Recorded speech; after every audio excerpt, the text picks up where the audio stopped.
Sisi tukiwa Pemba tumesikia kwamba wewe unaishi na ndugu yetu kiunyumba. Hizo si mila zetu. Mushanogewa sasa, watakahalalisha zina. Hatukuhitaji aina ya mtu kama wewe katika familia yetu.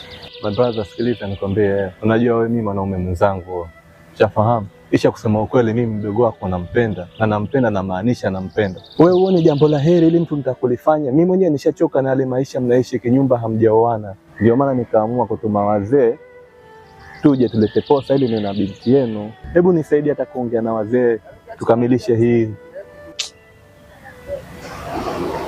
Mie bwana, sina uwezo wa kubadilisha chochote katika hili. Mimi ni mjumbe tu kama nilivyokuambia hapo awali. Na mie naunga mkono swala hili.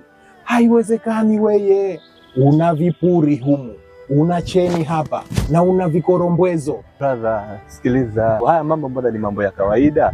Hivi vitu vyote vinawezekana. Na yeye anao uwezo wa kunibadilisha na mimi ninao uwezo wa kubadilika. Hebu turuhusuni ili jambo lipite kwa sababu ni jambo la heri. Kubalieni tu mimi kuwa na yule mdogo wenu. Kama halikuwezekana mchana kwenye jua, utauweza usiku kwa tochi? Wewe huwezi.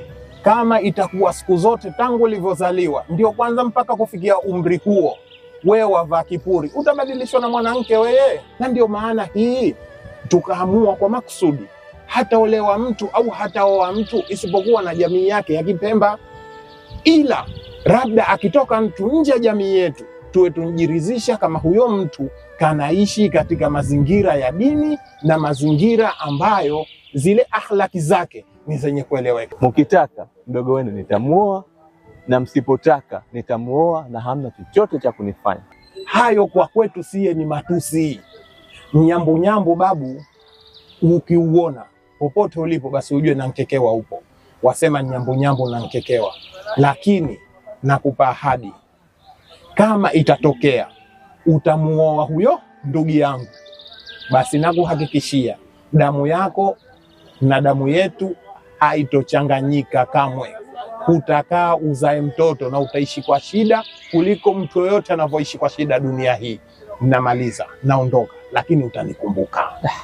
Wewe si mwamba ngoma? Wewe si mwamba ngoma? Wavutia kwako?